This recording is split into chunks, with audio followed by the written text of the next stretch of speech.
Assalamualaikum warahmatullahi wabarakatuh. Di video kali ini kita akan belajar bagaimana melakukan forecasting atau proyeksi dengan menggunakan metode Box-Jenskin. Yang sebelumnya nanti kita akan memilih model yang terbaik sehingga forecasting dalam Box-Jenskin menghasilkan forecasting yang akurat. Untuk referensi metode Box-Jenskin bisa dilihat pada link YouTube di bawah ini dari akun GD Economics. Metode ini ditemukan oleh Box-Jenskin di tahun 1970 dan mengenalkan 3 langkah dalam melakukan forecasting.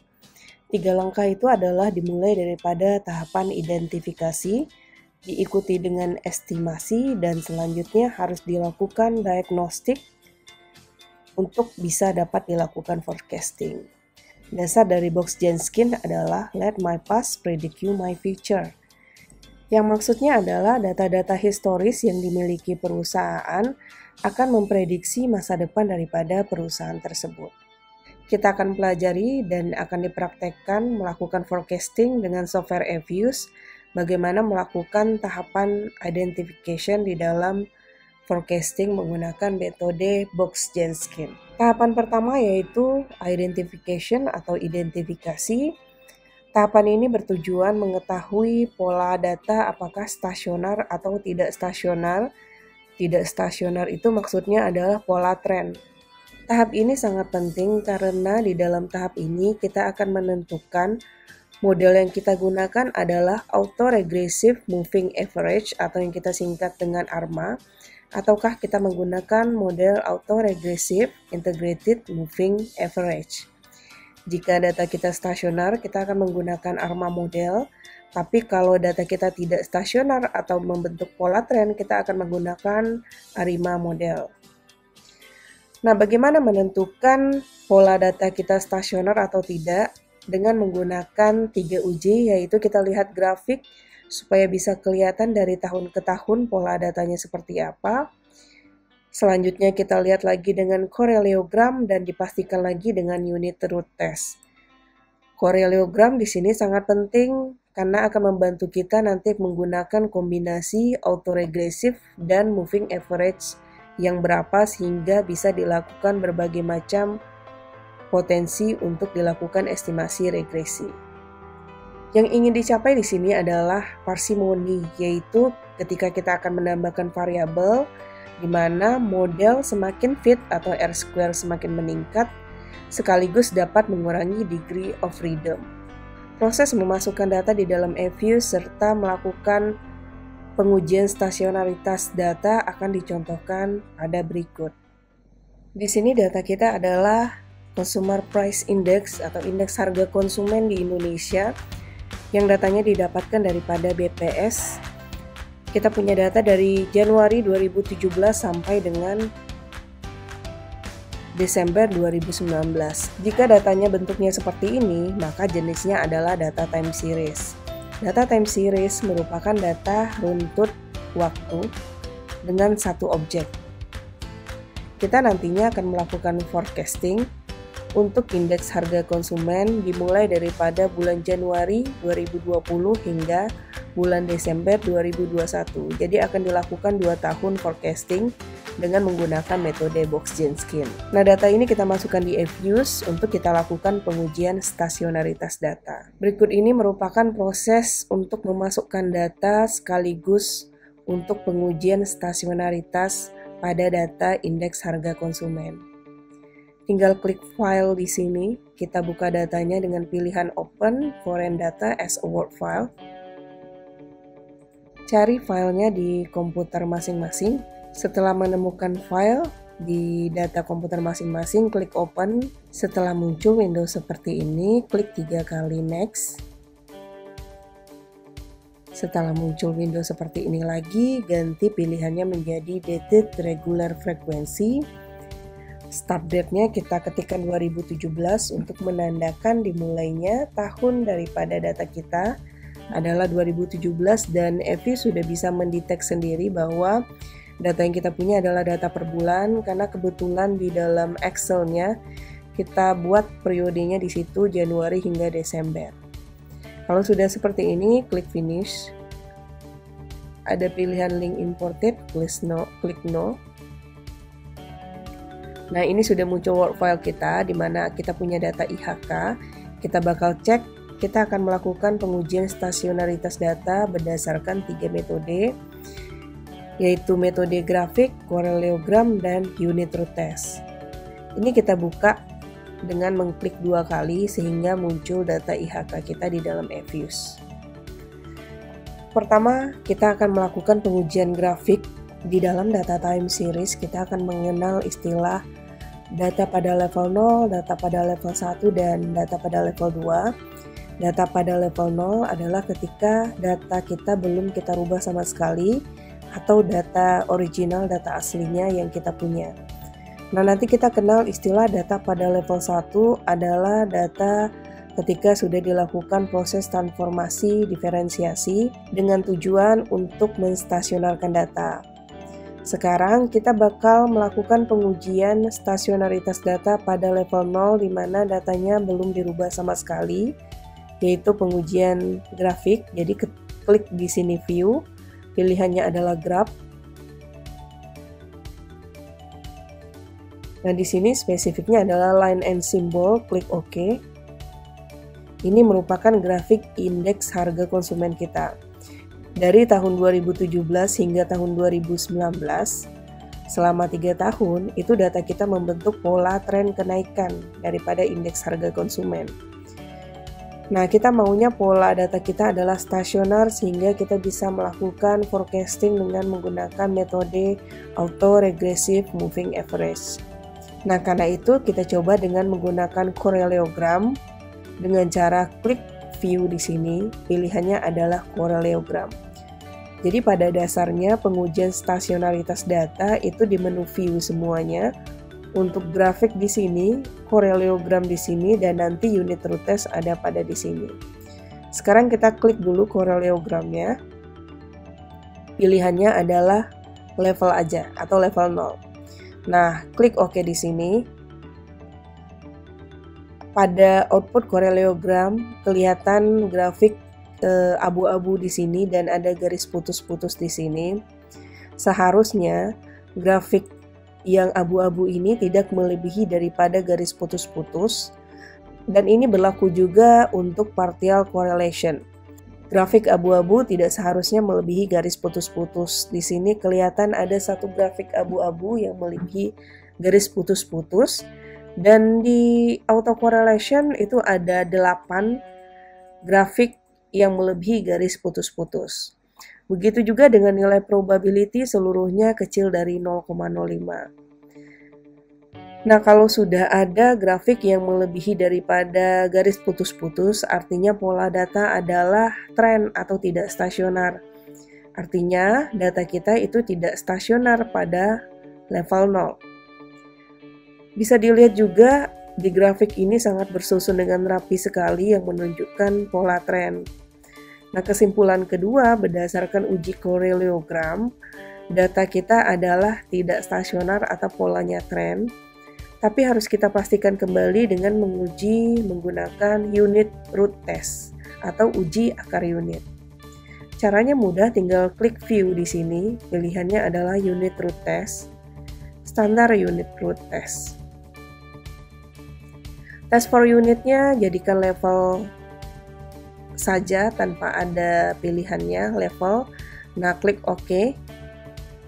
Di sini bisa kita lihat probability-nya adalah 0,8631. Ketentuannya adalah ketika probability lebih besar daripada 0,05, artinya pola data adalah pola tren. Jadi probability harus kecil dari 0,05 supaya pola datanya menjadi stasioner. Karena balik lagi tujuan kita di sini adalah melakukan proyeksi dengan menggunakan metode ARMA sehingga pola data harus stasioner. Karena itu kita bakal melakukan transformasi data pada level 1 dan di sini langsung kita lakukan pengujian unit root testnya. Gimana kalau pada level 1 apakah datanya sudah stasioner atau belum? Jadi pilihannya di sini view unit root test, kita coba langsung pada data level 1. atau pilihannya di sini adalah first difference. Nah, bisa dilihat di sini probability-nya sudah lebih kecil dari 0,05.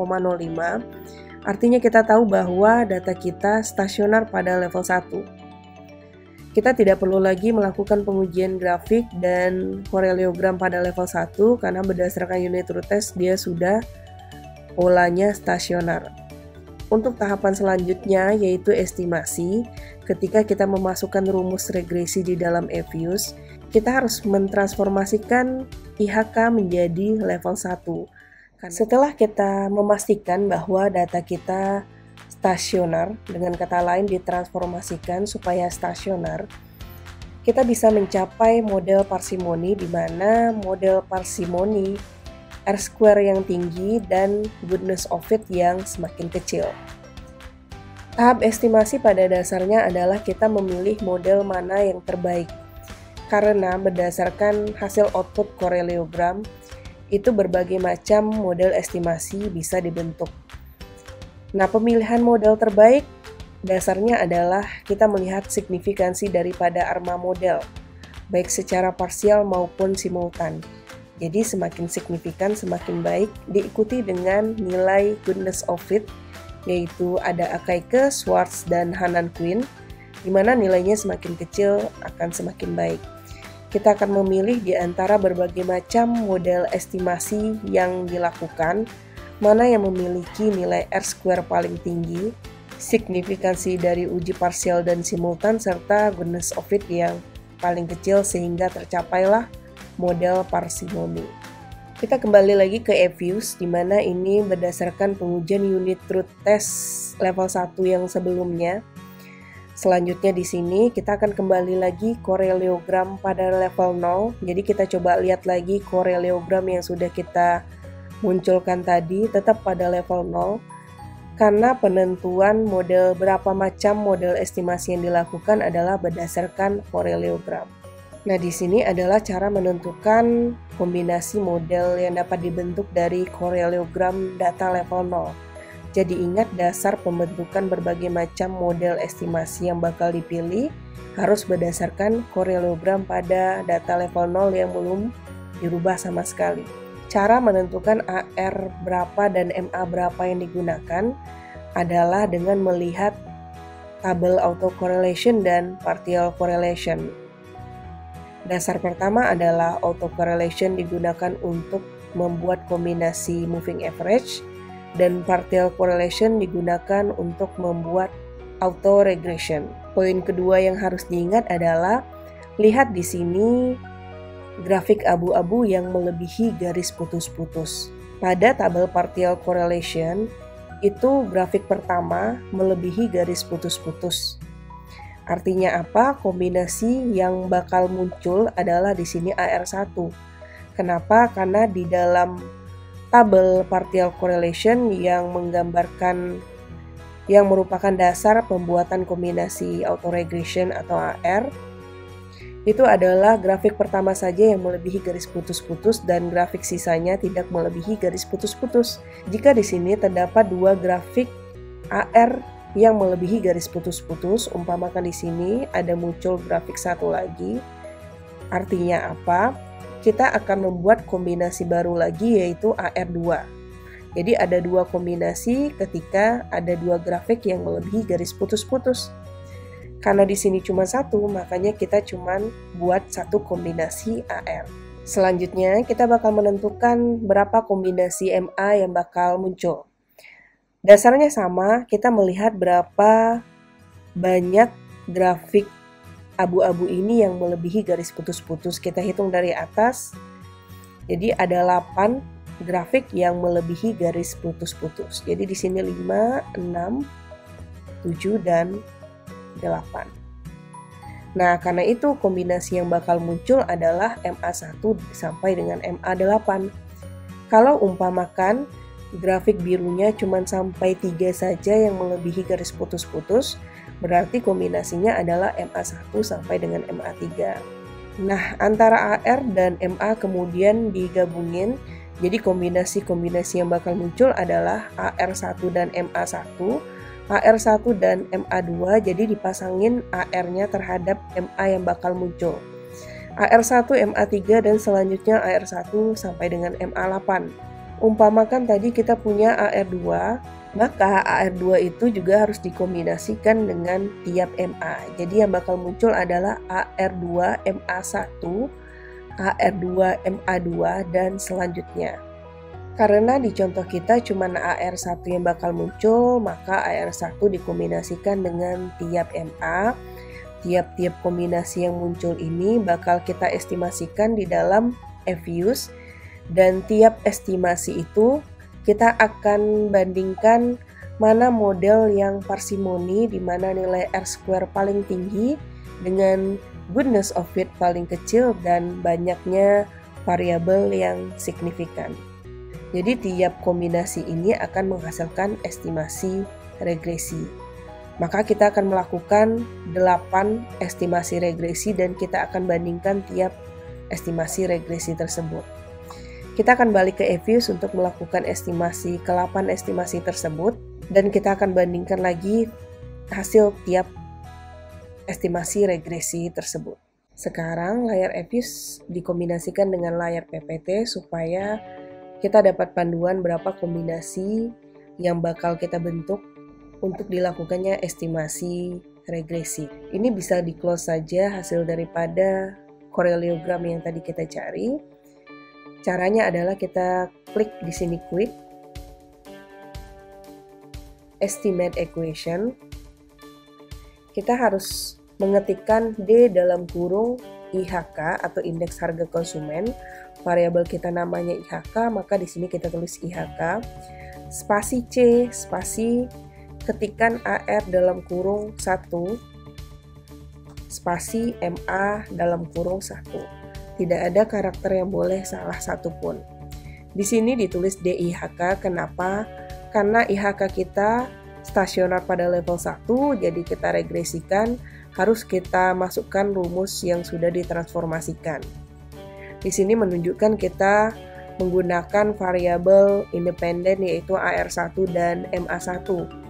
Karena kita di sini baru menggunakan kombinasi yang pertama, nanti kita bakal melakukan kombinasi kedua dan selanjutnya sampai kombinasi ke-8 dengan rumus yang sama, cuman MA-nya diganti menjadi 2, 3, dan selanjutnya. Kalau sudah di sini, tinggal klik OK saja. Bisa kita lihat di sini, nilai S-square-nya adalah 28,5 atau kontribusi variabel independen terhadap variabel dependen adalah 28,5%. Secara parsial, itu ada satu variabel yang tidak signifikan karena nilai probability lebih besar dari 0,05. Dan kita lihat nilai goodness of fit daripada ketiga kriteria yaitu Akaike, Schwartz, dan Hanan Quinn. Itu nilainya segini, kita bandingin nanti dengan kombinasi yang kedua. Nah, sekarang ini disimpan dulu, diganti namanya supaya tersimpan dan bisa kita buka sewaktu-waktu ketika kita ingin membandingkan dengan yang kombinasi kedua. Jadi ganti namanya menjadi AR1 dan MA1. Jika sudah diklik OK, kita langsung masukkan rumusnya, klik lagi di sini quick,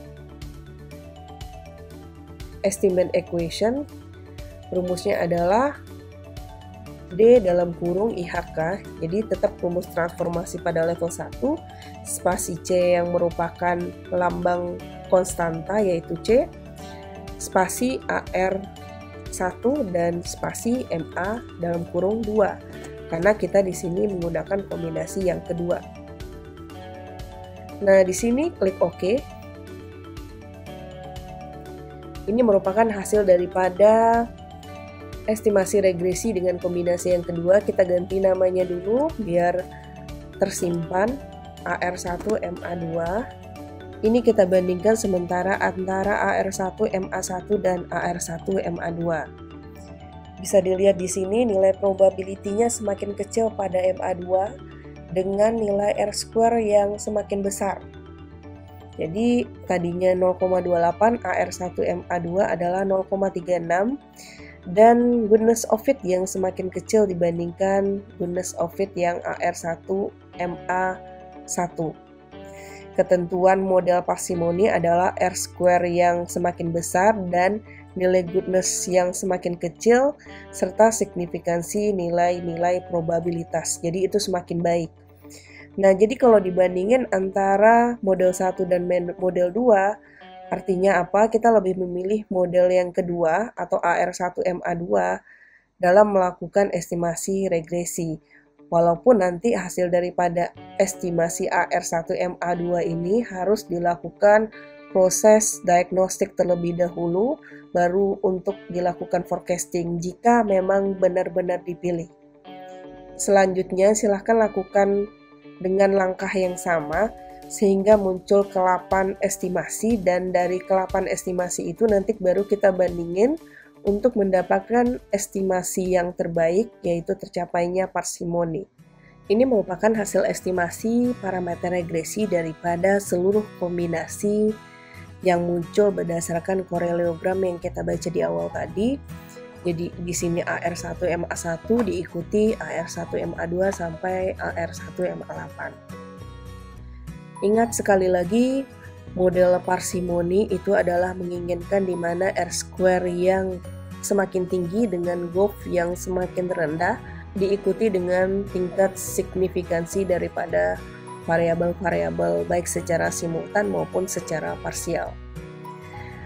Awalnya kita lihat R-square dulu, di sini R-square masing-masingnya dilingkarin, kita lihat yang paling tinggi yang mana. Di sini AR1MA2 lebih baik dibandingkan AR1MA1, jadi kita coret dulu. AR1MA3 R-square-nya masih rendah dibandingkan AR1MA2, jadi kita coret lagi. Kita lihat AR1MA4 ternyata nilai R-square-nya sedikit lebih tinggi dibandingkan AR1MA2. Nah, kita bandingin lagi sama AR1MA5. R-square-nya kecil. Jadi kalau R-square-nya lebih kecil dibandingkan AR1 dan MA2 atau AR1MA4, langsung kita coret aja karena kita tidak mau model dengan R-square yang kecil. Di sini juga 0,22 kita coret, 0,27, dan di sini adalah 0,33. Nah, sekarang kita mendapatkan dua model yang kemungkinan bisa kita lakukan untuk forecasting, untuk diagnostik dan forecasting selanjutnya. Kita lihat lagi daripada sisi probability, bandingin antara AR1MA2 dan AR1MA4, ternyata di AR1MA4 itu signifikansinya lebih besar dibandingkan AR1MA2. Ternyata AR1MA4 signifikansinya lebih besar dibandingkan AR1MA2. Ini buktinya, di AR1 dia 0,06, di sini 0,20, dan itu tinggi. Kita lihat lagi daripada nilai goodness of fit-nya juga lebih tinggi sedikit ya, sedikit lebih tinggi. Di sini 0,45 dan di sana 0,47, diikuti dengan SWOT juga 0,633, di sini 0,64. Artinya GOV pada AR1MA4 itu memang sedikit lebih besar dibandingkan di MA2. Kita maunya GOV yang paling kecil. Nah, tapi di sini R-square untuk AR1MA4 itu lebih tinggi dibandingkan AR1MA2. Jadi, kita pilih model yang mana? Model yang GOV-nya kecil atau R-square-nya besar. Jadi bisa memilih di antara kedua model ini, nantinya disitulah seni dalam melakukan box Genskin.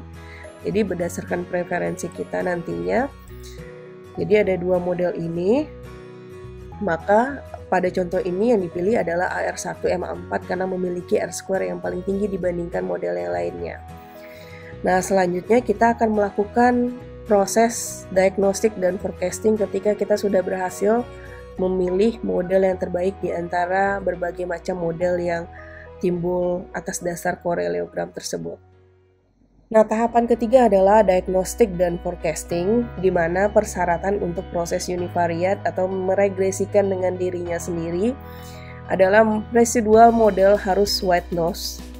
Kita akan cek nantinya dan kita akan menguji apakah proses ARMA adalah covariant stasioner, di mana ketentuannya AR roots harus berada di dalam unit circle, dan kita akan menguji apakah estimasi ARMA adalah invertible, di mana nanti MA roots harus berada di dalam unit circle. Intinya diagnostik harus dilakukan terlebih dahulu untuk menjamin model kita adalah memuaskan. Jika memuaskan, nantinya modelnya bisa dilakukan untuk forecasting. Jika model sudah memuaskan di mana tercapainya ketiga persyaratan proses univariate, dapatlah forecasting dilakukan. Apa yang terjadi jika model kita tidak memuaskan atau tidak tercapai ketiga daripada persyaratannya, maka kita harus melakukan pengulangan pilihan estimasi metode. Awalnya mungkin kita pilih adalah AR1 dan MA4. Kita bisa ada kandidat yang kedua yaitu AR1 dan MA2. Kita lakukan proses diagnostik dan forecastingnya. Kita bakal balik ke EVIS untuk melakukan ketiga uji ini, di mana ketiga uji ini dibutuhkan sebagai persyaratan agar model memuaskan sehingga bisa dilakukan forecasting yang baik. Nah, di layar kiri ini merupakan hasil estimasi daripada kombinasi AR1 sampai dengan MA8 yang sudah dilakukan. Keputusannya adalah karena AR1 dan MA4 memiliki R-square yang tertinggi tadi, maka AR1 MA4 kita lakukan proses selanjutnya yaitu diagnostik. Awalnya adalah kita akan melakukan pengujian apakah residual model kita adalah white nose, di mana hal ini harus tercapai. Kita akan melakukan pengujian tersebut. Hasil daripada AR1 dan MA4 harus dimunculkan kembali. Jadi tinggal diklik aja 2 kali di dalam AR1 MA4 sehingga kita bisa melakukan pengujian atau persyaratan untuk proses univariate. Caranya klik view di sini, residual diagnostic, dan kita lihat parallelogram key statistiknya. Nah, muncul di sini, klik OK. Berdasarkan hasil parallelogram ini, tetap kita lihat apakah ada grafik abu-abu yang melebihi garis putus-putus. Di sini terdapat satu garis yang melebihi garis putus-putus. Artinya adalah tidak tercapai persyaratan pertama residual kita white nose. Hal ini juga didukung dengan nilai probability yang tidak ada melebihi 0,05. Walaupun cuma satu grafik saja yang melebihi garis putus-putus. Kesimpulannya adalah model kita sudah mendekati white nose walaupun tidak tercapai null hipotesisnya yaitu residual or white nose. Selanjutnya kita akan melakukan pengujian kedua yaitu ARMA adalah kovarian yang stasioner di mana AR roots harus berada di dalam unit circle serta MA roots harus berada di dalam unit circle. Pada dasarnya uji ini mudah sekali, kita tinggal lihat apakah titik-titik AR roots dan MA roots berada di dalam unit circle-nya. Caranya adalah klik di sini view, pilihannya adalah ARMA structure di sini. Nah, tinggal klik OK saja. Ini merupakan grafik sebagai dasar pembuatan keputusan kita, di mana persyaratan proses univariate harus tercapai. Titik-titik biru merupakan AR roots dan titik oranye merupakan MA roots. Bisa dilihat di sini titik oranye dan biru sudah berada di dalam inner circle.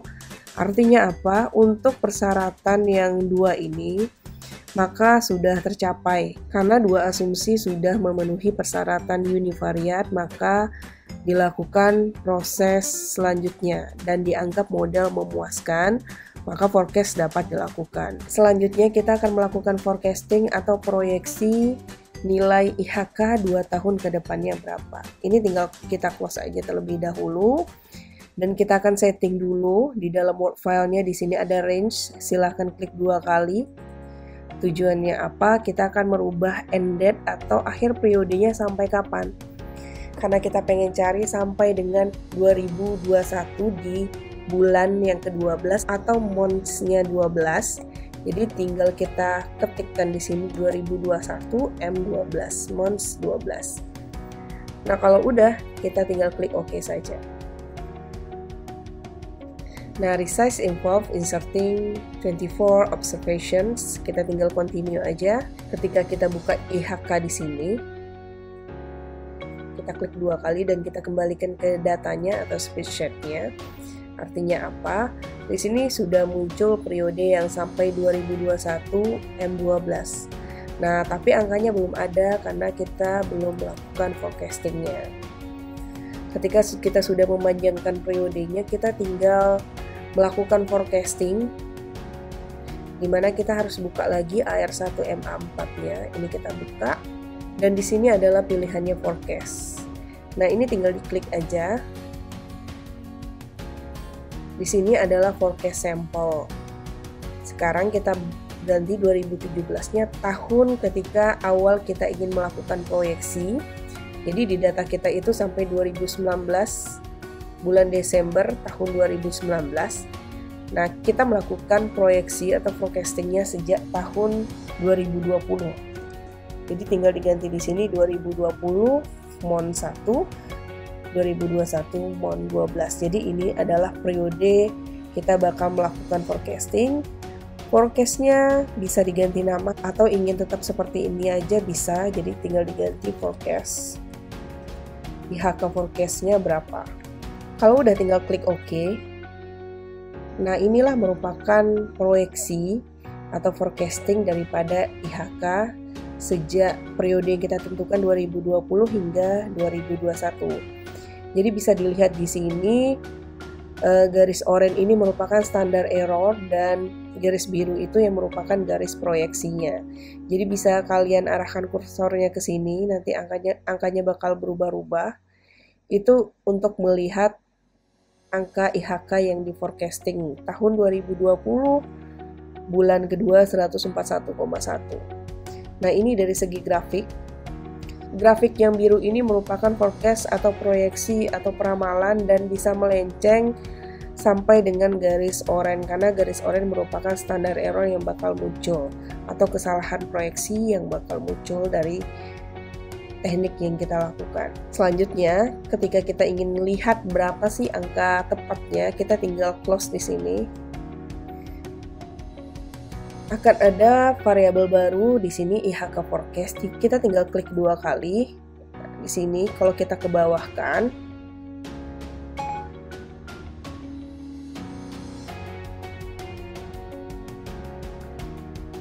ini dia angka-angka yang digunakan untuk peramalan. Jadi sebelumnya itu NA, maka variabel atau data IHK forecast yang baru kita buat itu sudah ada angkanya, di mana tahun 2020 bakal di forecast, bakal diproyeksikan IHK itu nilainya 139,71. Nah, di tahun 2021 bakal di forecastnya adalah 147,48.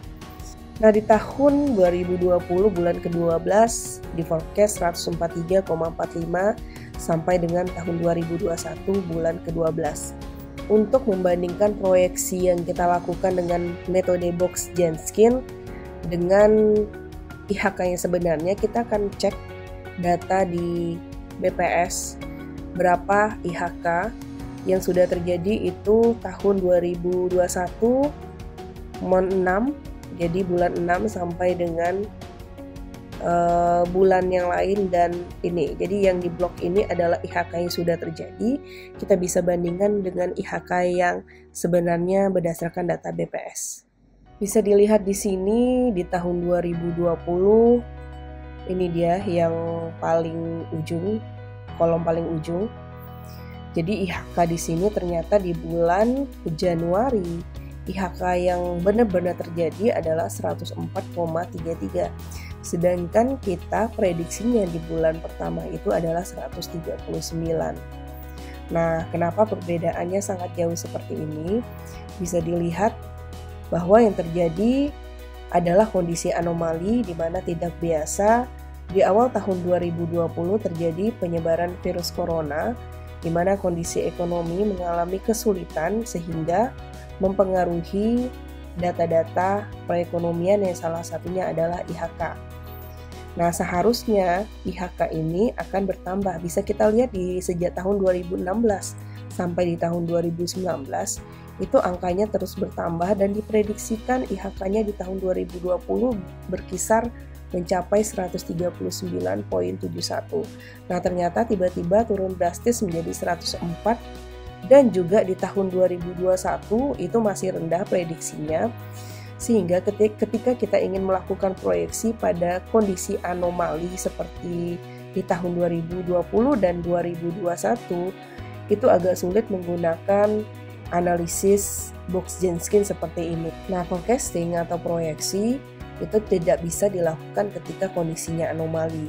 Ketika datanya seperti ini dan kita tetap ingin melakukan forecasting di tahun 2021, maka sebaiknya kita tidak menggunakan data di 2019 dan start di 2020 bulan Januari sampai dengan yang dipunya BPS datanya sampai dengan 2021, ini kita ke atasin dulu, sampai dengan 2021 bulan Mei. Jadi start ulang melakukan forecasting ketika angkanya di level masih 100-an bukan di 130-an. Karena kalau kita tetap menggunakan angka di sini, itu akan mempengaruhi nilai forecastingnya selanjutnya. Nah, demikianlah penjelasan mengenai forecasting atau proyeksi menggunakan metode Box-Jensen. Ditutup dengan mengucapkan Assalamualaikum warahmatullahi wabarakatuh.